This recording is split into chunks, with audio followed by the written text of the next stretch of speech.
আজকে যে ঘটনাটি আমি আপনাদের সঙ্গে শেয়ার করব সেটি আমার সাথে ঘটা সত্য এবং বাস্তব একটি ঘটনা। আমার নাম সাদমান সিদ্দিক সাকিব। ঘটনাটি 2019 সালে আমার সঙ্গে ঘটেছিল, যেটা কিনা আমার জীবনকে অনেক অংশে বদলে দিয়েছিল। একটা পরী আমার প্রেমে পড়েছিল এবং আমার জীবনের ঘটনা শুনলে আপনারা সকলে অবাক হবেন। প্রিয় দর্শক সকলে কেমন আছেন? স্বাগত জানাচ্ছি দ্য মেগা বক্সের নতুন আরও একটি এপিসোডে। প্রতিদিনকার মতো কণ্ঠে আপনাদের প্রিয় হোস্ট আমি আরজে ইমরান আপনাদের সঙ্গে আছি এবং আপনারা দেখছেন দ্য মেগা বক্স। আজকের ঘটনাটি আমাদেরকে তৌফিক রংপুর থেকে পাঠিয়েছে, তার ফুফাতো ভাইয়ের ঘটনাটি। এই ঘটনাটি শুনতে হলে আমাদের সঙ্গে থাকুন।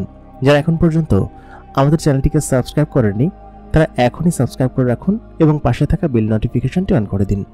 তাহলে চলুন বেশি কথা না বাড়িয়ে আমরা সরাসরি সাকিবের জীবনের ঘটনায় চলে যাই। ঘটনাটি আমার সঙ্গে ঘটে 2019 সালে। তখন আমি ক্লাবে ক্রিকেট খেলতাম এবং ছোটবেলা থেকেই ক্রিকেট আমার বেশ পছন্দ ছিল। আমার বাবা একটা রোড অ্যাক্সিডেন্টে মারা গিয়েছিল। আমার পরিবার বলতে আমি এবং আমার মা এবং পরিবারের অন্যান্য বাকি সদস্য, চাচারা, মামারা যারা থাকে আর কি। আমার মা একজন স্কুল শিক্ষিকা ছিল, যার কারণে তিনি প্রায় প্রত্যেকদিন সকালবেলা উঠে স্কুলে চলে যেত, আর আমি আমার রুটিন লাইফ নিজেই মেনটেন করতাম। আমার লাইফটা খুব ভালো চলছিল। আমি তৎকালীন ক্লাবে ক্রিকেট খেলতাম এবং খুব ভালো একজন খেলোয়াড় ছিলাম।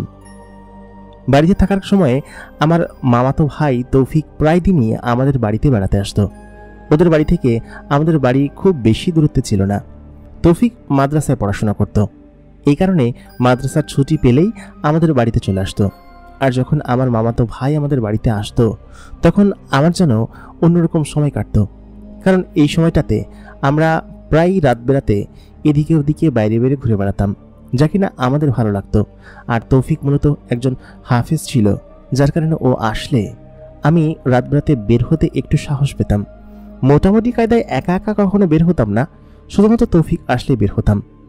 ওই দিন তৌফিকের ছুটি ছিল। ও বলেছিল ওর মা সহ প্রায় 4-5 দিন এই বাড়িতে থাকবে। আমার মামি এবং সকলে আমাদের বাড়িতে বেড়াতে এসেছিল। তৌফিক আসলে রাতে যেন আমরা প্রায় দিনই এদিকে ওদিকে ঘুরে বেড়াই। ওই দিন রাত্রেবেলা ও যখন আসলো তখন ওকে দেখে আমি বেশ খুশি হয়েছিলাম। আমরা প্রায় একই বয়সী ছিলাম। আমি ওকে বললাম যে আজকে রাত্রেও আমরা ঘুরতে যাব, একটা নতুন জায়গার সন্ধান পেয়েছি। জায়গাটা আমাদের পাশের গ্রামেই একটু দুশান জায়গা। আজকে তোকে নিয়ে যাব, তুই নাকি ভয় পাস না। সেটা ভেবেই আমি ওকে এই প্রস্তাবটা দিলাম। তৌফিক তখন বলল, আরে কিছু হবে না, আমি দোয়া দুরুদ পড়ে দিলে ভূত প্রেত যা আছে সব দূরে পালাবে। যেমন কথা তেমন কাজ। রাত তখন 12:10 বাজে। বাড়ির সকলে ঘুমিয়ে পড়েছে। আমার মা যদি জানতে পারে যে আমি রাত্রেবেলা বের হয়েছি তাহলে নির্ঘাত সে বকাঝকা করবে। এই জন্য গভীর রাতে দুজনে বের হওয়ার সিদ্ধান্ত নিলাম এবং রাত 12টার পরে দুজনে বের হয়ে গেলাম। তৌফিক মোটামুটি সাহসী ছিল, আর ও যেহেতু একজন হাফিজ ছিল, হুজুর ছিল, সেহেতু আমাদের ভূতের কোনো ভয় ছিল না। ওই সময়টা জ্যোৎস্না রাত ছিল বলে আমরা আরও আগ্রহ নিয়ে বেরিয়েছিলাম। আমরা গ্রামের পথ ধরে হাঁটতে হাঁটতে খালের পাড়ের যে রাস্তাটা আছে সেই রাস্তা ধরে সোজা চলে গেলাম। একটু দূরে যেতেই একটা শুনশান এবং হিন্দুয়ানি এলাকা পড়ে। আমরা ম্যাক্সিমাম টাইমেই জানি যে হিন্দুরা যে অঞ্চলে বসবাস করে সেই অঞ্চলে গাছপালা এবং ঘন জঙ্গল টাইপের জায়গা বেশি। তো আমরা মূলত যে স্থানটাতে যাব সেটা ছিল হচ্ছে একটা নদীর পাড় এবং তার পাড়ে একটা খুব বড় বিরাট ঘন জঙ্গল টাইপের জায়গা আছে।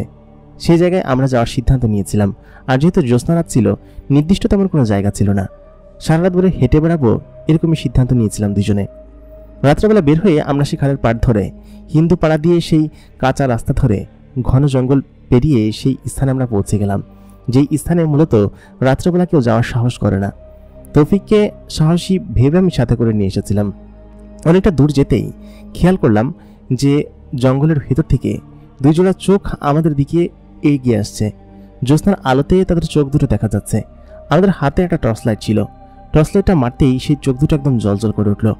আমি তো প্রায় ভয় পেয়ে গিয়েছিলাম, তৌফিক নিজেও ভয় পেয়ে গিয়েছিল, কারণ আমরা যে জিনিসটার উপর আলোটা মেরেছিলাম সে দুটো ছিল হচ্ছে গিয়ে বন্য শিয়াল, যারা কিনা আমাদের দেখে আমাদের দিকে এগিয়ে আসছিল।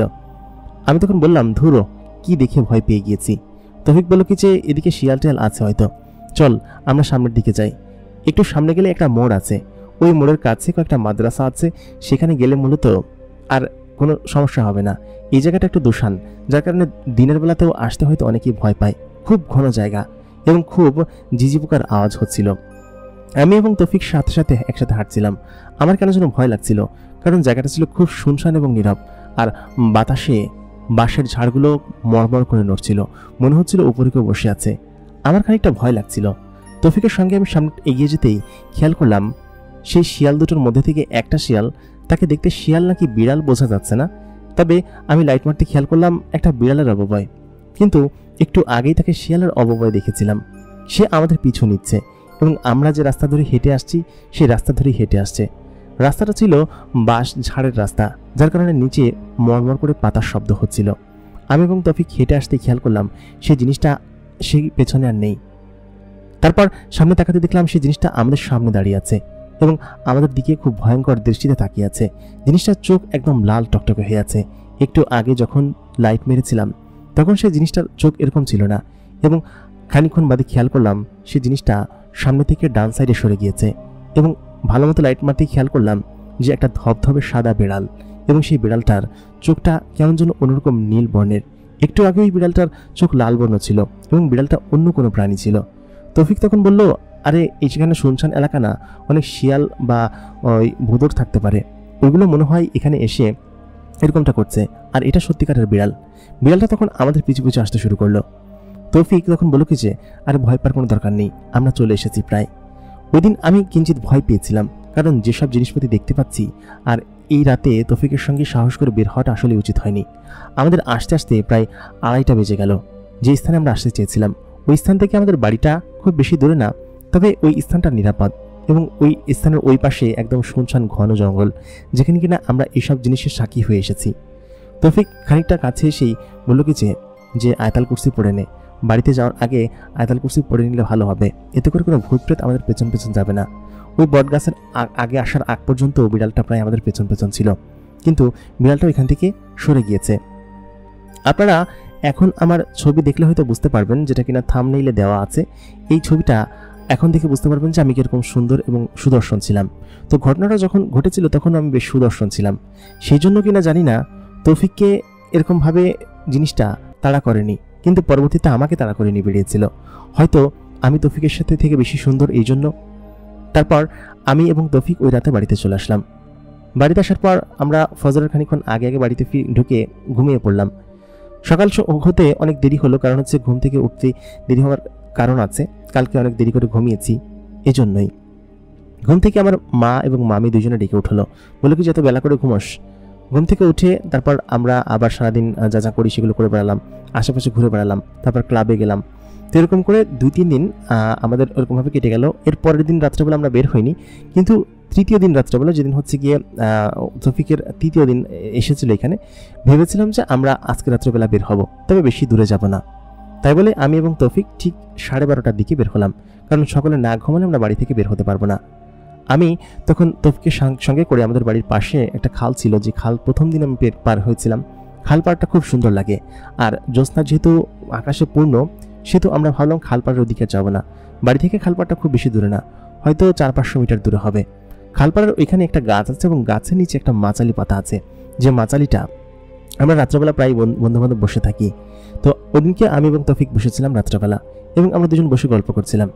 ঠিক তখনই খেয়াল করলাম যে সেই সাদা বিড়ালটা আমার থেকে প্রায় 10-15 হাত দূরে দাঁড়িয়ে আমার দিকে এক দৃষ্টিতে তাকিয়ে আছে। তার নীলবর্ণ চোখ দেখে আমি বুঝতে পারলাম যে এটা সেই বিড়ালটা। তবে আমরা যে রাস্তা ধরে ওই দিনকে এসেছিলাম সেই রাস্তা ধরে এই পাশে আসতে বিড়ালটার অনেক সময় লাগবে। আর বিড়াল এমন একটা প্রাণী যারা কিনা তাদের মালিকের বাড়ি ছেড়ে আসতে চায় না, কিন্তু এই আধা কিলোমিটার পথ পাড়ি দিয়ে এই বিড়ালটা এখানে চলে এসেছে। কেন এসেছে সেটা বুঝতে পারলাম না। আশেপাশে তখন সুগন্ধ দিয়ে ভরে গেল। আমি তৌফিককে বললাম, দেখ ওই বিড়ালটা। তৌফিক তখন শুয়েছিল, উঠে তখন বললো কি যে কই, কোনো বিড়াল তো দেখছি না। আশেপাশে লাইট মেরে আমি অনেকবার দেখলাম, কিন্তু কোনোভাবেই সেই বিড়ালটার খোঁজ আমরা পেলাম না। তৌফিক যখন আবার শুলো, আমি লাইট মারতে দেখি বিড়ালটা ঠিক সেখানে দাঁড়িয়ে আছে এবং আমার দিকে এক দৃষ্টিতে তাকিয়ে আছে। আমি আবার ওকে ডাক দিলাম, কিন্তু ওগুলো তুই আমার সাথে ফাজলামি করছিস, কোথায়, কোনো কিছুইতে নেই। আমি এবং তৌফিক তখন উঠে বাড়িতে চলে আসলাম, কারণ ওই দিন কেমন যেন আমার ভয় ভয় লাগছিল, আর কেমন যেন অন্যরকম শরীর খারাপ লাগছিল। আমি তখন বাড়িতে ফিরে আসলাম। এর পরের দিন তৌফিক এবং মামিদের চলে যাওয়ার কথা ছিল, এবং ওরা বলল কি যে আচ্ছা ঠিক আছে, আমরা তাহলে কালকে চলে যাচ্ছি। এবং তৌফিক চলে যাওয়ার পরে ওই দিন সন্ধ্যা থেকেই আমার গায়ে ভীম জ্বর। কারণ হচ্ছে গত দিনের এই পরিস্থিতি দেখে আমি ভয় পেয়েছিলাম। প্রথম দিনের পরিস্থিতি দেখে আমার তেমন ভয় লাগেনি, কিন্তু দ্বিতীয় দিন যা দেখেছি, তৌফিক দেখতে পাইনি অথচ আমি দেখেছি, তার মানে কোনো ভূত প্রেত আমার পিছু নিয়েছে এটা ভেবেই, আর আমাকে উপর আঁচড় নিয়েছে এটা ভেবে হয়তো জ্বরটা চলে এসেছে, সেটা ভেবেই আমার জ্বর চলে আসলো। আমার প্রচণ্ড জ্বর ছিল। রাত্রেবেলা মা আমার মাথায় জলপট্টি দিয়ে দিল এবং বলল, তুই রাত বেরাত বাইরে বের হতে তোকে নিষেধ করেছি না? আমার মা আমার এত সাথীর যে সে আমার সবসময় খেয়াল রাখে এবং বলে কি যে রাত বেরাত বাইরে বের হবি না। এমনকি সে আমার হাতে তাবিজ পর্যন্ত বেঁধে রেখেছে যদি কোনো ভূত প্রেতের আচরণ না পড়ে আমার উপর। আমিও নাচর বান্ধা, সে তাবিজগুলো আমি খুলে রেখে দিতাম, যার কারণে আসলে তাবিজ পড়তে ভালো লাগতো না। স্কুলের সবাই খেপাতো এবং বলতো যে এগুলো কেন পড়ছিস। তো এরকমভাবে তাবিজটা খুলে রেখেছিলাম এবং আমার ছিল প্রচণ্ড জ্বর গায়ে। ওই দিন রাত থেকেই মূলত আমার সঙ্গে এরকম অলৌকিক ঘটনাগুলো ঘটতে শুরু করে, যা কিনা আমার জগৎকে সম্পূর্ণভাবে বদলে দিয়েছিল। রাত তখন বেশ গভীর, আমি জ্বরে একদম কাতর। আমি খেয়াল করলাম একটা দৈব্য শক্তির মতো আলো আমার জানালার ভেতর দিয়ে ভেতরে প্রবেশ করলো, যেন একটা প্রজাপতি আমার রুমের ভিতরে প্রবেশ করেছে। সেই প্রজাপতির মতো আলো জিনিসটা আচমকা একটা মেয়েতে রূপ নিল। তার পরনে এক ধরনের 3 পিস জাতীয় জামা এবং সেই জামার মধ্যে মুক্তার এমন সুন্দর কাজ করা যে সেই মুক্তা জিলজিল করছিল। মেয়েটি আমার দিকে এগিয়ে আসলো। আমি মনে মনে ভাবলাম যে হয়তো এটা ঘোরের ভিতরে দেখছি বা স্বপ্ন দেখছি। আমার তখন প্রায় অচেতন অবস্থা। আমার কাছে এগিয়ে এসে আমার ডান পাশে বসলো। আমার স্পষ্ট খেয়াল আছে এইটা সেই সুঘ্রাণ, যে সুঘ্রাণটা গতদিন রাত্রেবেলা আমরা সেই খাল পাড়ে পাচ্ছিলাম, বিশেষ করে আমি পাচ্ছিলাম। মেয়েটি চুলগুলো একদম কোমর পর্যন্ত এবং এত সুন্দর করে চুলগুলো বাঁধা, তার মাথায় এত সুন্দর করে ফুল দিয়ে সাজানো যে তার দিকে তাকালে যেন যে কেউ একদম মূর্ছা যাবে। আমারও জ্বরের ঘরে ঠিক এমনটাই হলো। মেয়েটি এসে আমার পাশে বসলো। তার গায়ে এবং শরীরের যে সুঘ্রাণ ছিল সেটা আমাকে অন্যরকমভাবে পাগল করে দিচ্ছিল। মেয়েটির গায়ের সুঘ্রাণ আমার নাকের ভিতরে যেন খুব তীব্রভাবে ঢুকছিল। তারপর সে আমার মাথায় হাত বোলাতে লাগলো এবং কপালে একটা চুমু খেয়ে বলল কি যে ঠিক হয়ে যাবে, তোমার জ্বর ঠিক হয়ে যাবে, তুমি চিন্তা করো না। তাই বলে সে আমার পাশে বসে বেশ খানিকক্ষণ আমার মাথায় হাত বোলালো। এর মাঝখানে আমি যে কখন ঘুমিয়ে পড়েছি আমি জানি না, তবে মেয়েটির আদর আমার কাছে খুব ভালো লাগছিল। পরের দিন সকালবেলা উঠে আমি সম্পূর্ণরূপে সুস্থ, কিন্তু গত রাতে যা আমার সাথে ঘটেছে তা আমি সত্যি কল্পনা করতে পারছিলাম না। এটা কি আদতেও সত্য নাকি অন্য কোনো কিছু, কিছুই তো বুঝতে পারছি না। আমি ঘটনাটি তৌফিকের সঙ্গে শেয়ার করব ভেবেছিলাম, তবে ও মাদ্রাসা থেকে ছুটি পেয়ে আবার কবে আসবে সেটা তো আমি জানি না, যার কারণে ওকে এই ঘটনাটা বলা হয়নি। আমি পরের দিন ক্লাব থেকে ফিরে বাড়িতে চলে আসলাম। মা তখনও স্কুল থেকে ফেরেনি। আমি খাওয়া দাওয়া শেষ করে খানিকটা ঘুমালাম, আর ঘুমের মধ্যেই আমার কেমন যেন স্বপ্ন আসলো যে ওই মেয়েটি আমাকে ইশারা দিয়ে ডাকছে এবং বলছে যে সাকিব আমার কাছে আসো, এরকমভাবে যেন আমাকে ডাকছে এবং আমি তাকে স্পর্শ করার চেষ্টা করছি, কিন্তু স্পর্শ করতে পারছি না। তখন প্রায় মাগরিবের আজান দিয়ে দিয়েছে। সন্ধ্যের সময় মা এসে বলল কি যে কি রে, এই অবরবেলা ঘুমাচ্ছিস কিসের জন্য? আমি তখন বললাম মা আসলে খুব টায়ার্ড ছিলাম তো ওই জন্য। মা তখন বললো আচ্ছা ঠিক আছে খেয়ে নে। খাওয়া দাওয়া শেষ করে আমার আসলে রাত্রে তেমন ঘুম আসছিল না। আমি মনে মনে ভাবতে লাগলাম গতকালকে রাতের কথা, গতকালকে যা ঘটেছে সেটা কি আদতেও সত্য নাকি কোনো ভুল ছিল। যাই হোক, আমি প্রায় অনেক রাত পর্যন্ত জেগে থাকলাম, কিন্তু গতকালকে যা ঘটেছে সেরকম কোনো কিছু দেখতে পেলাম না। তবে মাঝে মধ্যেই সেই বিড়ালটাকে আমার বাড়ির আশেপাশে দেখতে পেতাম। দূর থেকে দেখে আমি যখন তার দিকে খেয়াল করতাম তখনই সে দৌড় মেরে চলে যেত এবং রাত হলে যখন আমি বাইরে বের হতাম একটা অদ্ভুত ফুলের সুঘ্রাণ আমার নাকে আসতো। এরকম করে প্রায় সপ্তাহ দিয়ে কাটলো। আমি প্রায় সেই মেয়েটির কথা ভুলে গেলাম যে কিনা আমার স্বপ্নে এসেছিল এবং এটা যে স্বপ্ন সেটা আমি বিশ্বাসই করে নিয়েছিলাম। ওই দিন রাত্রেবেলা আমাদের বাড়িতে কেউ ছিল না। মা খালাদের বাড়িতে গিয়েছিল আর আশেপাশের চাচারা সকালে তখন ঘুমিয়ে পড়েছে, পুরো বাড়িতে একা। আমাদের এই পাশটা সবাই ঘুমিয়ে পড়লে এবং সম্পূর্ণ আমি একা। তো ওই রাত্রেবেলা আমি গিয়ে বাড়িতে একা ছিলাম, আমার ঘুম আসছিল না, মূলত ভয়েই ঘুম আসছিল না। আমি ঘর থেকে বেরিয়ে যখন সামনের দিকে তাকালাম, খেয়াল করলাম যে দূরে সেই বিড়ালটা দাঁড়িয়ে আছে এবং এক দৃষ্টিতে আমার দিকে তাকিয়ে আছে। তখন আমি আরও বেশি ভয় পেয়ে গেলাম এবং আশ্চর্যের বিষয় হচ্ছে ওই মুহূর্তে দুরুম করে কারেন্টটা চলে গেল। কারেন্ট যাওয়ার কারণে আমি দৌড়ে নিজের ঘরের ভিতরে চলে গেলাম। ঘরের ভিতরে গিয়ে বসেছিলাম, কারণ হচ্ছে তখন আমার ভীষণ ভয় লাগছিল এবং মনে হচ্ছিল যে কোনো কিছু একটা আমার আশেপাশে আছে। সেই ঘ্রাণটা তীব্র হতে শুরু করলো এবং ঘরের ভিতরে একটা অদ্ভুত ঘ্রাণে মোমো করতে শুরু করলো, এমন ঘ্রাণ যা আমি আগে কখনো পাইনি। ঘ্রাণটা আমার কাছে খুব চেনা পরিচিত মনে হচ্ছিল, তবে কিসের ঘ্রাণ সেটা বুঝতে পারছিলাম না। তারপর যখন আমি খেয়াল করলাম যে একটা আলোকিত বস্তু একটু একটু করে আমার দিকে এগিয়ে আসছে, তখন আমি ভয় পেয়ে জিজ্ঞেস করলাম কে ওখানে, কিন্তু কেউ কোনো প্রশ্নের উত্তর দিল না। খানিকক্ষণ বাদে দেখলাম একটা অদ্ভুত অববয় আমার সামনে দাঁড়িয়ে আছে এবং অববয়টা একটা মেয়ে মানুষের শরীর, সেটা আস্তে আস্তে দৃশ্যমান হচ্ছে এবং তার অন্ধকারে সেই আলোকিত শরীর এবং আলোকিত চেহারা এখন আমার চোখে ভাসে। আমি খেয়াল করলাম যে আমার সামনে অলৌকিক সুন্দর এবং অসম্ভব সুন্দর একটি মেয়ে হঠাৎ করে রূপান্তর হলো এবং দৃশ্যমান হলো। আমার তখন ঢোক গিলতে শুরু করলাম। মেয়েটি আমার দিকে এগিয়ে আসছে। আমি তখন তাকে বললাম যে তুমি কে এবং তুমি এখানে কিভাবে? তুমি মাশাআল্লাহ চাঁদের থেকেও সুন্দর। আমার মুখ থেকে অটোমেটিক্যালি কথাটা বেরিয়ে গেল। মেয়েটি আমার কাছে এসে বলল কি যে সাকিব তুমি কেমন আছো? আমি তখন বললাম আমি ভালো আছি, কিন্তু তুমি কে এবং তুমি এখানে কিভাবে আসলে? মেয়েটি আমার কাছে আসতেই আমার পাশে বসলো, বসে আমার হাতটা ধরলো, বলল কি যে তুমি ভয় পেও না, আমি তোমাকে ভয় দিতে আসিনি। সেদিনকে পর আমি তোমার কাছে আর আসিনি, কারণ হচ্ছে তুমি ভয় পাবে এই জন্য। তবে আজকে তুমি একা পেয়েছি, তোমাকে তো কখনো একা পাই না, যার কারণে আমি আসতেও পারি না, এই জন্য মূলত আজকে এসেছি। তুমি ভালো আছো? আমি এটা ভেবে কুল পাচ্ছিলাম যে মেয়েটা আমার নাম জানলো কীভাবে। আর মেয়েটা স্বাভাবিক কোনো মানুষের মতো দেখতে নয়। মেয়েটার কানটা একটু অন্যরকম, চেহারার গঠন এত সুন্দর যে তার দিকে যে কেউ তাকালে আর চোখ ফেরাতে পারবে না। আমি এই জন্য তার দিক থেকে কোনোভাবেই চোখ ফেরাতে পারছিলাম না। তার দিকে এক ধ্যানে এক দৃষ্টিতে এমনভাবে তাকিয়েছিলাম যে আমার চোখের পলক কোনোভাবে সরছিল না। মেয়েটি আমার পাশে বসে আমাকে বলল যে সাকিব তুমি ভয় পেও না, আমি তোমার বন্ধু হতে চাই, আমি তোমার বন্ধু এবং তোমার সঙ্গে থাকতে চাই। আমি তখন মেয়েটিকে বললাম যে তুমি কে এবং কোত্থেকে এসেছো, এখানে কিভাবে আসলে? মেয়েটি তখন বলল সেসব পরে জানা যাবে, তুমি বলো আগে আমার বন্ধু হবে। আমি কি হয়েছিল জানি না, মেয়েটি যখন আমাকে বলল যে তুমি আমার বন্ধু হবে কিনা, আমি তখন ওকে বললাম যে আচ্ছা ঠিক আছে, আমি তোমার বন্ধু হব। তখন ও বলল বন্ধু হলে কিন্তু আমার সঙ্গে যেতে হবে এবং আমার সঙ্গে গল্প গুজব করতে হবে, আমার সঙ্গে ঘুরতে হবে, সেটা করতে পারবে? আমি তখন বললাম আচ্ছা ঠিক আছে, করতে পারবো, তুমি এই বিষয় নিয়ে চিন্তা করো না। তারপর মেয়েটি ভালো মতো আমার পাশে বসলো, বসে বলল কি যে আচ্ছা ঠিক আছে। আমি এই কথা বলার পরে হয়তো সে সাহস পেয়েছে। আমি বুঝতে পারছিলাম যে মেয়েটি হয়তো অন্য কোনো জগৎ থেকে এসেছে। আমি তাকে জিজ্ঞেস করলাম যে তুমি কে, তোমার পরিচয় কি?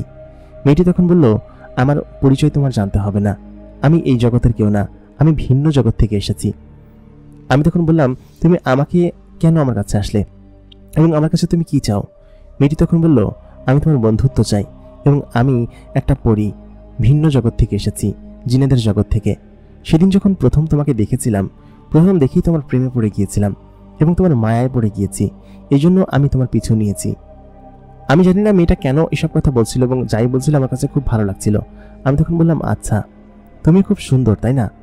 মেয়েটি বলল হ্যাঁ আমি খুব সুন্দর এবং পরীরা সুন্দরী হয়, তুমি আমার সঙ্গে যাবে? আমি বললাম হ্যাঁ যাব। কোথায় নিয়ে যাবে আমাকে? ও বলল আজকে না, তোমাকে আরেকদিন এসে নিয়ে যাব, তুমি রাত্রেবেলা রেডি থেকো, কালকে আমি তোমাকে নিয়ে যাব, ঠিক আছে? তারপর ও ওই দিনকে রাত্রেবেলা আমাকে বিদায় দিয়ে চলে গেল। ওর গায়ের ঘ্রাণ, ওর হাতের পরশ যেন আমার হাত থেকে কোনোভাবেই যাচ্ছিল না। আমি ওই দিন রাত্রেবেলা বেশ খানিকক্ষণ ওর চিন্তা চেতনা করতে করতে ঘুমিয়ে পড়লাম। পরের দিন ক্লাব থেকে ফিরে আমার মা আমাকে বলল যে কী রে তুই খাবার খাসনি, তোর হাব ভাব তো ভালো লাগছে না। আমি বললাম কি যে খাবার কই খাইছি তো, ঘরের খাবার আসলে আমি টাচও করিনি, কারণ গতকালকে যাওয়ার সময় ও আমাকে কিছু খাবার দিয়ে গিয়েছিল, সেই খাবারগুলো সারাদিন ভরে খেয়েছি এবং আমি এটা বুঝতে পেরেছি যে গতকালকে যা ঘটেছিল সেটা আসলেই বাস্তব, ভুল কোনো কিছু নয়। এই ঘটনাগুলো আমি তৌফিককে বলার জন্য আমার জন্য পরাণ হাঁসফাঁস করছিল, কবে তৌফিককে বলব এবং কবে আসবে। ও মাদ্রাসার ছুটি না হলে তো আমাদের এদিকে আসতে পারবে না, যার কারণে আমি ওকে একদমই বলতে পারছিলাম না। এর পরের দিন থেকে প্রায় প্রত্যেক দিন রাত্রেবেলা ও আমার কাছে আসতো এবং এসে আমার সঙ্গে সারা রাত গল্প করতো। আমাকে কোলে, ওর মাথা কোলে রেখে আমার মাথায় হাত বুলিয়ে দিত এবং আমি ওর সঙ্গে গল্প করতাম। ও আমাকে জিজ্ঞেস করলো যে তুমি কি করো? আমি তখন বললাম যে আমার বাবা নেই, আমার মাই আমাকে মানুষ করেছে এবং আমার মা শিক্ষকতা করে এবং আমি মায়ের সঙ্গেই থাকি। ও তখন আমাকে বলে যে আমি যদি তোমাকে নিয়ে যাই তাহলে তোমার মা কষ্ট পাবে না? আমি বললাম যে হ্যাঁ কষ্ট পাবে। একটা আশ্চর্যের বিষয় হচ্ছে ও আমাকে যাই বলতো তাই হচ্ছে আমি বিশ্বাস করতাম এবং তাই শুনতাম, এটা কেন আমি জানি না। আমি তখন বললাম যে তোমার কথা আমার এক মামাতো ভাই, ও আমার খুব কাছের, ওকে জানাতে হবে এবং ওকে না জানালে আমার ভালো লাগবে না। ও তখন খানিকটা রেগে গিয়ে বললো আমার কথা কাউকে তুমি জানাবে না, যদি জানাও তাহলে আমি তোমাকে নিয়ে চলে যাবো এখান থেকে আর তোমাকে রেখেও চলে যেতে পারি। আমি তখন বললাম আচ্ছা ঠিক আছে, কিছু বলবো না।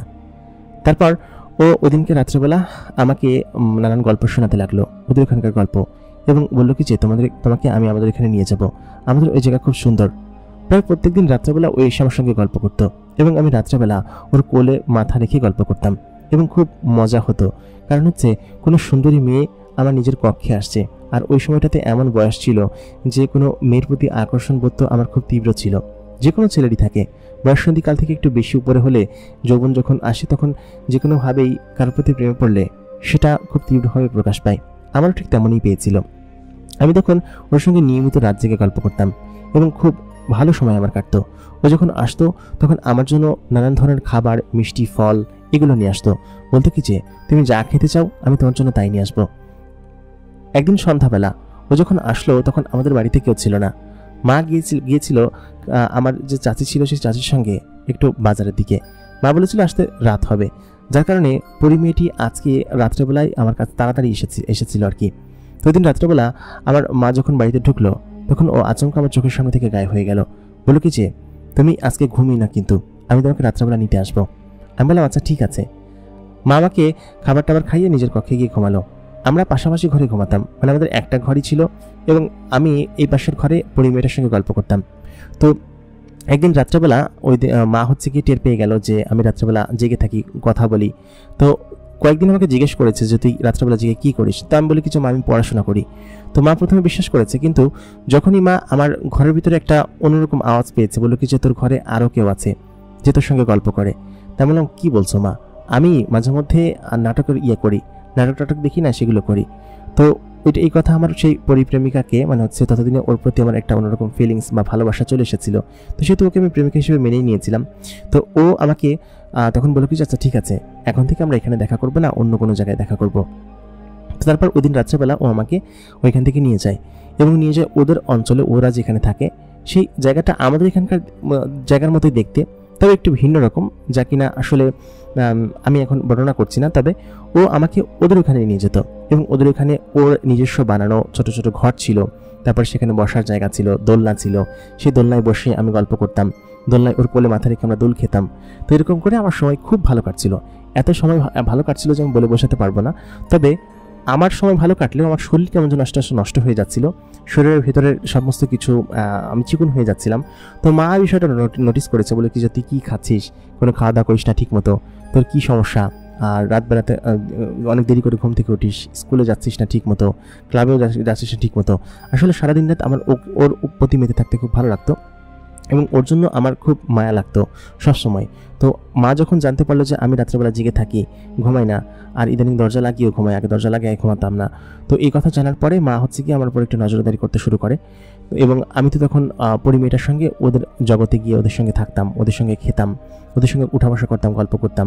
কিন্তু দেখতে রাত্রেবেলা না ঘুমাতে আর ঠিকঠাক মতো না খেতে আমার মূলত শরীরটা শুকিয়ে যায় অনেকটা। তো শরীর শুকিয়ে যাওয়ার কারণে মা তখন বিষয়টা বুঝতে পারে এবং মা আমাকে খুব ভালোবাসতো। তো ওই টাইমে আমার যে মামাতো ভাই তৌফিক, ও আবার আমাদের এখানে আসে। তো আসার পরে আমাকে তো তৌফিককে বলতে নিষেধ করেছে যে আমার ঘটনা যেন কাউকে না বলা হয় বা কাউকে যেন না বলো তুমি। তো তৌফিক আসলে বিষয়টা আজ করতে পারে, কারণ হচ্ছে গিয়ে আমি একটু অন্যরকম আচরণ করছি, বা ও যেহেতু একজন হুজুর, একজন হাফেজ, তো সেহেতু ও কিছুটা বিষয়টা আজ করতে পারে যে আমার সঙ্গে কিছু একটা আছে। তো দিন রাত্রেবেলা আমি এবং তৌফিক হচ্ছে গিয়ে হাঁটতে যাই বাইরে। তো হাঁটতে যাওয়ার পরে ওই তৌফিকের পেছনে সেই কুকুরটা আসছিল, একটা অদ্ভুত ভয়ঙ্কর কুকুর আমার পেছন আসছিল।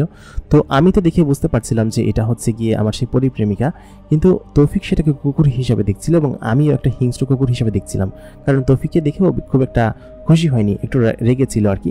তো তখন ওই কুকুরটা হচ্ছে গিয়ে আমাদেরকে তাড়া করে, মানে বিশেষ করে তৌফিককে তাড়া করে। তো ওই ভয়ঙ্কর কুকুরকে তো তৌফিক তখন ভয় পেয়ে যায়। ভয় পেয়ে তখন আমরা ওই রাত্রেবেলা বাড়িতে চলে আসি এবং তৌফিক আমার কাছে জানতে চায় যে ঘটনাটা কী। তো আমি তখন ওকে বলি যে আসলে ওইটা একটা পরী যে কিনা আমাকে খুব ভালোবাসে এবং আমি কয়েকবার ওদের ওইখানে গিয়েছি। তো এই কথা যখন আমি তৌফিককে বললাম, বলার পরে ওই দিন রাত্রেবেলা ঘুমানোর পরে আমার প্রচণ্ড পরিমাণ জ্বর আসলো। ও আমাকে বলেছিল যে তুমি এই কথা কাউকে বলবা না, বললে তোমার ক্ষতি হবে। তো এরকম কিছু বলেছিল আমাকে। তো আমি সেটা তো আমার ওই মামাতো ভাই তৌফিককে বলতে পারছিলাম না, কারণ চোখে আমাকে বলতেই হবে, ও আমার খুব কাছের বন্ধু এবং মামাতো ভাই মানুষ, তো সে তোকে আমাকে বলতেই হবে। তো পরিমেয়টা আমাকে নিষেধ করেছিল যে আমি যেন কাউকে না বলি, আমি যদি মুখ খুলি তাহলে আমার শরীর খারাপ হবে, আমার অসুস্থ হয়ে যাব আমি। তো ঠিক তেমনটাই হলো এবং পরের দিন আমার প্রচণ্ড পরিমাণ জ্বর আসলো। তো তৌফিককে আমি এটা বলেছি যে পরীটা এটা বলেছে যে আমি যদি কাউকে দেখা দিই বা বলি তার কথা তাহলে সে আমার ক্ষতি হবে। তো আমার প্রচণ্ড পরিমাণ জ্বর সারাদিন, রাত্রেবেলাও। তৌফিক ওই দিনকে রাত্রেবেলা যায়নি। তো না যাওয়ার ফলে আমাকে বললো কি যে তোর এরকম অবস্থা, আমি ফফিকে সব বলে দিই।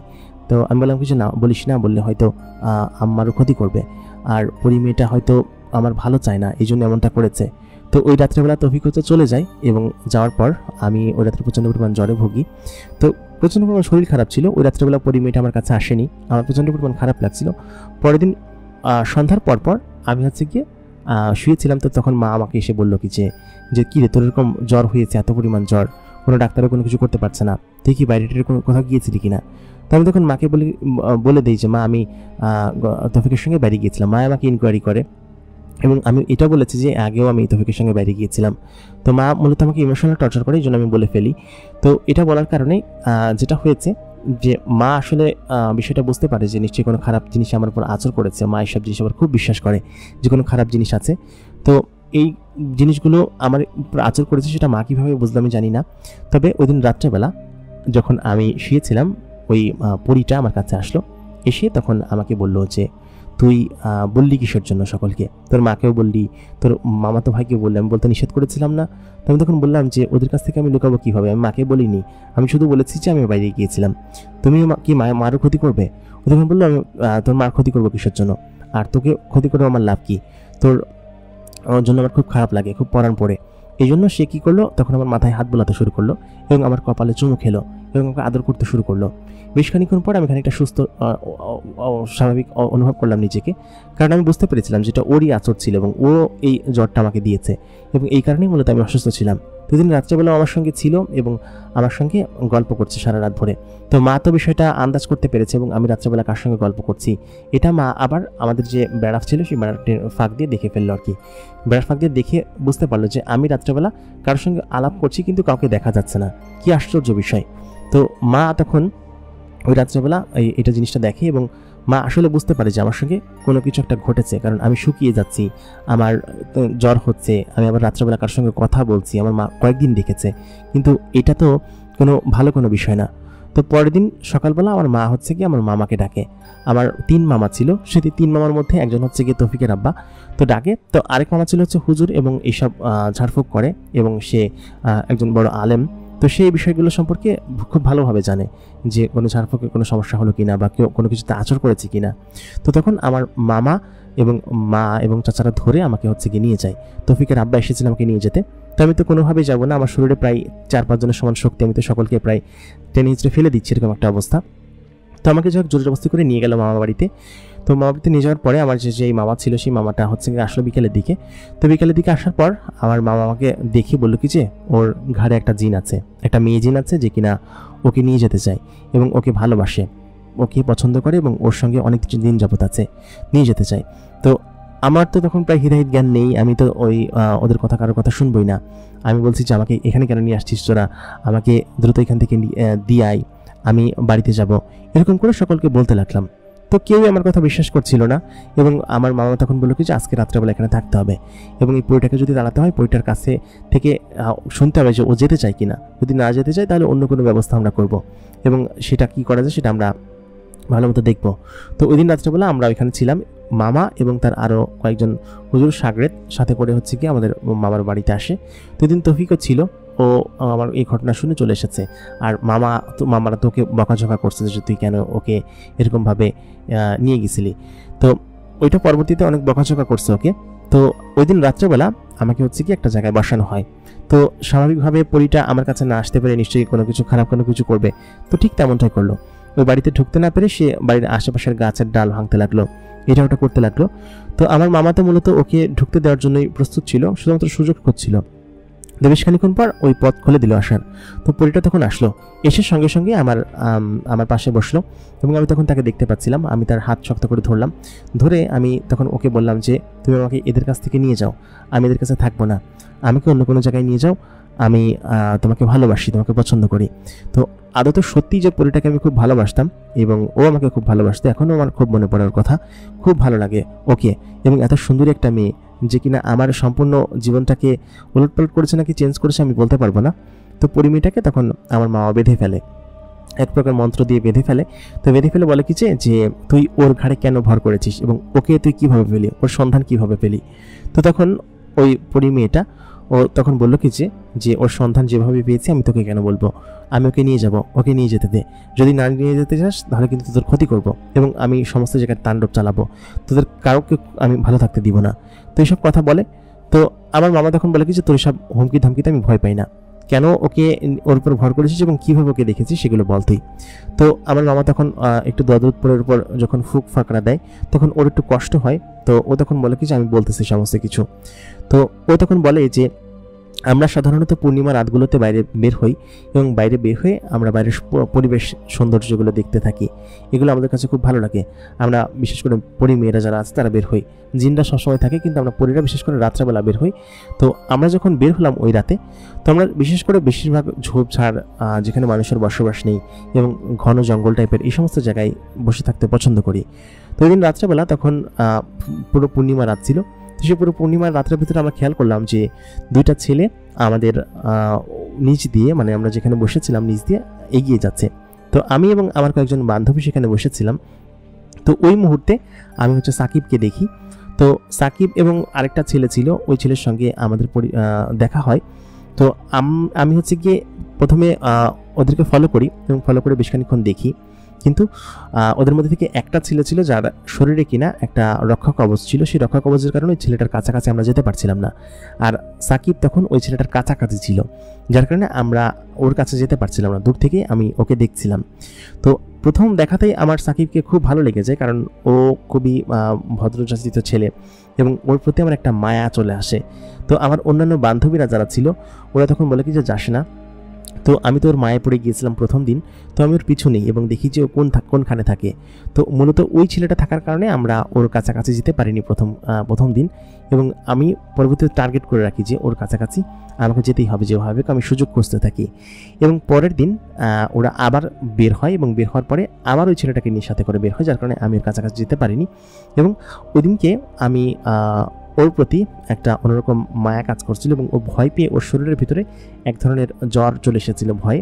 তো তখন আমার খুব খারাপ লাগছিল যে ওর জ্বর চলে আসলো, এবং সেটা আমার জন্যই, কারণ আমি ক্ষণে ক্ষণে রূপ বদলাচ্ছিলাম এবং সেটা দেখেই মূলত ভয় পেয়েছে। তো দিন রাত্রেবেলা হচ্ছে আমি ওর কক্ষে গেলাম, তখন ও একা ছিল, ওই ছেলেটা চলে গিয়েছিল। তো তখন হচ্ছে গিয়ে আমি ওর কাছে গিয়ে ওর যে জ্বরটা ছিল সেই জ্বরটা সারিয়ে তুলি, যেটা কিনা আমাদের কিছু ক্ষমতা আছে সেই ক্ষমতা বলে আমরা সারিয়ে তুলি। তো সেটা সারিয়ে তোলার পর ও তখন আমাকে বলে কিছু তুমি যেও না, জ্বরের ঘরে হয়তো বলছিল এবং আমার হাত ধরে বসেছিল। তো এই মুহূর্তটা আমার এক মুহূর্ত ওর প্রেমে পড়ার জন্য যথেষ্ট ছিল। তো ও খুবই কচি একটা ছেলে, যা কিনা আমার কাছে খুব ভালো লেগেছে এবং ওকে বিশেষ করে আমার কাছে ভালো লেগেছে। এর পরের কয়েকদিন ওকে আমি ফলো করেছি, কিন্তু ও রাত্রে একা থাকতো না, এই কারণে ওর কাছে আমি যেতে পারতাম না। তো ওকে একদিন আমি একা পাই এবং একা পেয়ে ওর কাছাকাছি যাই এবং ওকে সমস্ত কিছু বলি এবং বলে ওর সঙ্গে আমি আমার সমস্ত ঘটনাগুলো বলি এবং বলে আমরা একে অন্যের প্রেমে পড়ি। ওকে কিন্তু আমি কিছু করিনি। তো তখন মামা ওই পরীটাকে বলে কিছু করিসনি মানে, তুই ওর চেহারার দিকে একবার তাকিয়ে দেখ, ওকে কি করেছিস তুই, ওকে সম্পূর্ণ বশে এনে ওর উপর ভর করে সম্পূর্ণ শরীর নষ্ট করে ফেলেছিস, আর ওর সঙ্গে কি করেছিস সেটা আমার দেখার বিষয় না, তুই ওকে ছেড়ে যাবি কিনা সেটা বল। তাই আমি তখন মামাকে বললাম, মামা আমি ওর সঙ্গে চলে যাব, তোমরা চলে যেতে দাও আমাকে, আমি খুব নড়াচড়া করছিলাম, আমাকে ধরে রেখেছিল কয়েকজনে। তো তখন ওই পরিমেয়টা বললো ও আমার সঙ্গে যেতে চায়, তাহলে তুই কেন যেতে দিবি না, এই সমস্ত কথা আমার মামাকে বলতে শুরু করে। তো মামা তখন বলে কি যে তুই ওর উপর বশ করেছিস, বশ করে এই সমস্ত কিছু করেছিস, তুই তোর বশ ছেড়ে দে, তারপর দেখ ও যেতে চায় কিনা। তো মূলত হচ্ছে কি পরিমেয়টা আমার উপর বশ করেছিল সেটা সত্যি কথা, কিন্তু আমি বুঝতে পারতাম যে আমি ওর প্রতি দুর্বল হয়ে যাচ্ছি। সেটা বশবর্তী দুর্বল না, কারণ হচ্ছে পরিমেয়টা যাওয়ার পরেও আমার মনের মধ্যে ওর প্রতি একটা অন্যরকম সিম্প্যাথি, অন্যরকম জায়গা ছিল, যেটা এখনও আছে, যেটা আমি এখনও ওকে খুব বেশি পছন্দ করি। তো পরিমেয়টা আমার কাছে প্রায় 8 মাসের মতো ছিল। এই 8 মাস আমাকে এত বেশি ভালোবেসেছে, এত বেশি আদর যত্ন করেছে, যা কিনা আসলে ভোলা সম্ভব না। কেউ যদি বশবর্তী করেও 8 মাস আদর করে তবুও কিন্তু তার মায়া আপনি ছাড়তে পারবেন না। ঠিক তেমনটাই আমার সঙ্গে হয়েছিল। তো ওই রাত্রেবেলা আমার মামা ঝাড়ফুঁক করে সেই পরিমেয়টাকে ওখান থেকে বিদায় করে আর কি। তো ও যাওয়ার সময় খুব তাণ্ডব করেছিল এবং আমার হাতে এবং আমার গলায় তাবিজ পরিয়ে দেয়, বলে কি যে এই তাবিজ যেন কখনো না খুলি। তো ওই দিনের পরে হচ্ছে গিয়ে তৌফিককে ডেকে প্রচন্ড করে বকাঝকা করে যে তুই কেন নিয়ে গিয়েছিস, এবং আমার মা ওকে বলে কি যে তুই আমাদের বাড়িতে আসবি না, আমার ছেলের সঙ্গে মিশবি না। আমার মা আসলে আমাকে খুব পছন্দ করে, খুব ভালোবাসে। এটার কারণ হচ্ছে গিয়ে যে আমি আমার মায়ের একমাত্র সন্তান এবং আমার মা ছোটবেলায় আমার আব্বা মারা গিয়েছে। আব্বা মারা যাওয়ার পরে অ্যাক্সিডেন্ট হওয়ার পরে আমার মায়ে আমাকে লালন পালন করেছে। তো সে আমাকে কোনোভাবে হারাতে চায় না, আমাকে সবসময় আদর যত্ন করে এবং আমি যেটা চাই সেটাই করে। তো ওই দিনকে পরিমেয়টা যাওয়ার পরে আমরা তো বাড়িতে চলে আসি এবং আমার সুস্থ হতে বেশ খানিকটা সময় লাগে। আমি সবসময় একা একা থাকতাম না, আমি কান্না করতাম সবসময় এবং বলতাম যে আমার ওর কাছে নিয়ে যাও, আমি ওর কাছে যাব। তো মা তখন বুঝতে পারতো যে সত্যি সত্যি আমি হয়তো ওকে ভালোবেসে ফেলেছিলাম এবং আশেপাশে সবাই বুঝতো যে সম্ভবত ওর প্রতি আমার একটা আবেগ কাজ করতে এবং চলে এসেছিল। দীর্ঘ 8 মাস ওর সঙ্গে আমি ছিলাম এবং ও যে প্রায় দিনই আমার সঙ্গে দেখা করতে আসতো সেটা আমি বুঝতে পারতাম কীভাবে। আমি যখন রাত্রেবেলা ঘুমাতাম তখন আমার নাকে তীব্র একটা ঘ্রাণ ভেসে আসতো। আমাদের বাড়িটা তখন আমার মামা বন্ধ করে দিয়েছিল যাতে কোনো জিনপরি না আসতে পারে এবং ওই তাবিজটা আমার হাতে এবং গলার সবসময় পরা থাকতো যাতে করে ও আর এখানে না আসতে পারে। তো ওই দিন প্রায় দিনের রাত্রেবেলা আমি যখন জানলা দিয়ে বাতাস আসতো, তো সেই বাতাসের ঘ্রাণ আমার নাকে আসতো এবং বুঝতে পারতাম যে পরিমেয়টা আমার আশেপাশে কোথাও আছে। এবং আমি রাত্রেবেলা তো কয়েকদিন উঠে বাইরে বেরিয়ে গিয়েছি। তো আমার মা হচ্ছে কি, আমরা একই রুমে তখন ঘুমাতাম, 2টা খাট ছিল, ওই পাশের খাটটাই পাশে নিয়ে এসেছিল। মা বলেছিল যে একা একা ঘুমানো যাবে না এবং মামা তাই বলেছিল যে একা একা ঘুমানো যাবে না। তো রাত্রেবেলা মা হচ্ছে গিয়ে বুঝতে পারে যে আমি উঠে বাইরে বেরিয়ে গিয়েছি এবং ওই দিনকে হয়তো যদি আমি বাইরে বের হতাম তাহলে তো সম্পূর্ণভাবে আমাকে নিয়ে যেত, কিন্তু উঠোন পর্যন্ত যাওয়ার সাথে সাথে মা আমাকে আটকে ফেলে, বলে কিছু তোর যেতে হবে না ওদিকে, তুই চলে গেলে আমি কীভাবে বাঁচবো। তো এরকম করে প্রায় 4-5 দিন বেরিয়ে গিয়েছে এবং মা 4-5 দিনে আমাকে ঠেকিয়ে নিয়ে এসেছে এবং রাত্রেবেলা ভেতর দিক দিয়ে তালা মেরে ঘুমাতো যাতে করে আমি বাইরে না বের হতে পারি। তো ও হচ্ছে কি আমাকে ইশারা দিয়ে ডাকতো অনেক দূর থেকে, আমি ওর শরীরের অভাবে বুঝতে পারতাম, জানালা দিয়ে দেখা যেত।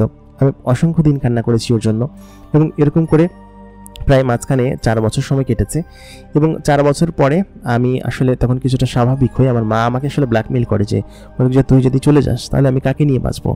এই সমস্ত কথা হচ্ছে আমার মা আমাকে বলতো, যার কারণে হচ্ছে আমি ওই দিক থেকে সরে আসি। তবে এই সত্য কথা বলতে যে এখন পর্যন্ত তার মায়া আমার ভেতরে কাজ করে, তার প্রতি যে একটা অন্যরকম আবেগ আমার জন্য ছিল বা ওকে যে আমি পছন্দ করতাম, ভালোবাসতাম, সেই জিনিসটা আমার মধ্যে এখন পর্যন্ত কাজ করে।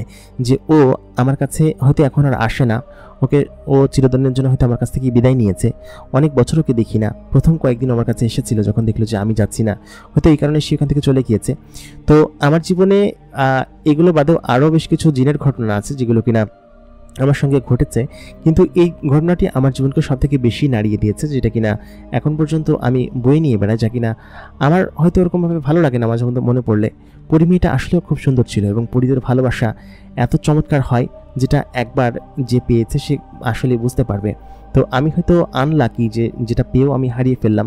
হয়তো আমার বাবা মা পরিবার যদি বুঝতো বা ওই পরিমেয়টা যদি ভবিষ্যতে কোনো দিন আসে, তাহলে আমি হয়তো বড় অবস্থায় ওকে বলবো যে আমার সঙ্গে থাকতে, আমার কাছে আসতে। হয়তো কোনো দিন আসবে, হয়তো আসবে না, আমি জানি না সেই ঘটনাটি আসবে কি না। তবে আমি চাইবো যে সে আমার জীবনে আবার ফিরে আসুক এবং আমার তার প্রতি ভালোবাসা এক বিন্দু হয়তো এখনও কমেনি। আমি তাকে এখনও আগের মতো পছন্দ করি, ভালোবাসি, কিন্তু সে এখন আমার কাছে আর আসে না। যদি তাবিজগুলো পড়া বন্ধ করেছি আমি এবং এগুলো বন্ধ করার পরও সে হয়তো আমার কাছে আসে না, হয়তো সে তার নিজের জগতে ফিরে গিয়েছে, এদিকে আর ফিরে আসে না। তো এই ছিল হচ্ছে আমার জীবনের ঘটনা, যেটা কিনা আমি আপনাদের সঙ্গে শেয়ার করলাম। প্রিয় দর্শক, সাদমানের জীবনের ঘটনাটি আপনাদের কাছে কেমন লাগলো আমাদেরকে কমেন্ট করে জানাতে ভুলবেন না। আসলে এমন অনেক ঘটনা ঘটে যেখানে কিনা পরীরা মানুষের প্রেমে পড়ে, মানুষকে অনেক বেশি ভালোবাসে এবং ভালোবাসতে শেখায়। ভালোবাসা পরবর্তীতে সেটার আসলে মিলন না হলে খুব খারাপ লাগে। তো আশা করি ঘটনাটি আপনাদের কাছে ভালো লেগেছে। ঘটনাটি আমাদেরকে পাঠিয়েছেন রংপুর থেকে আমাদের একজন শ্রোতার বন্ধু সাদমান সিদ্দিক সাকিব, যার বাড়ি হচ্ছে রংপুর। আপনি যদি আমাদেরকে আপনাদের জীবনের ঘটনা পাঠাতে চান আমাদেরকে ইমেল করতে পারেন। আমাদের ইমেল অ্যাড্রেস এবং ফেসবুক পেজের ঠিকানা ভিডিও ডিসক্রিপশনে পেয়ে যাবেন। আপনার জীবনে যে কোনো সত্য ঘটনা, যে কোনো গল্প আমাদেরকে লিখে জানাতে পারেন। আমাদের টিম সবসময় আপনাদের গল্পগুলো নেওয়ার জন্য প্রস্তুত। এতক্ষণ কণ্ঠে আমি আরজে ইমরান আপনাদের সঙ্গে ছিলাম এবং আপনারা দেখছেন the mega box. The mega বক্সের সঙ্গে থাকুন, মেগা বক্স সাবস্ক্রাইব করুন, লাইক করুন, কমেন্ট করুন, শেয়ার করুন এবং অন্যান্য সকল ঘটনাগুলো শুনতে আমাদের সঙ্গে থাকুন। ধন্যবাদ সবাইকে।